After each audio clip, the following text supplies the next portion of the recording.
The passage of a new policy on mining is expected to stir heated debates. Hazel Dizon gives us an overview of the mining industry in the Philippines.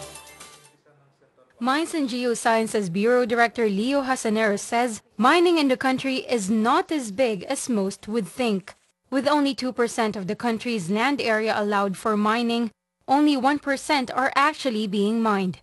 The industry only generates less than 1% share in the country's total GDP, with a 5% export share to the Philippine economy and employing 1.5% of the labor sector.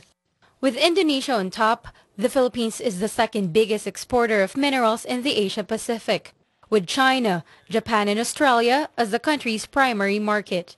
Gold, silver, nickel, chromites and copper are the country's principal minerals, with the country even being the top 2 producer of nickel in the world.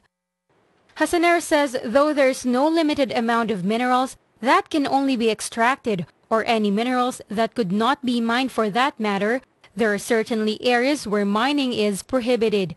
Mining sites cannot be built on around 200 government-declared protected areas, anywhere within 200 meters away from the water or 500 meters from the ocean or coastal areas, areas where indigenous people inhabit unless with consent and mineral reservations. Hasanero says despite this, he admits that there is still a substantial amount of violators, especially in small-scale mining companies who are under the directive of the local government units.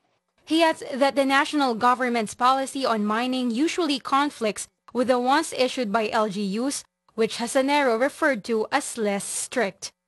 This caused illegal small-scale mining activities in Benguet, Cagayan, Davao and Zamboanga among others, wherein several companies abandoned their sites without cleaning up and even sometimes engage in gold smuggling. Hasanero says with this he does not question the growing anti-mining sentiment in the public, but with the passage of a new executive order in mining signed by the President, he hopes that it could address the imbalance between small-scale and large-scale mining policies. We hope that the mining policy will be able to strike a balance so that all concerns from economic, environment and social would meet in a middle ground. He says he hopes the EO can finally clear out the way for a more competitive and environmental-friendly policy that is attractive to both local and foreign investors. Hazel Dizon, Solar News.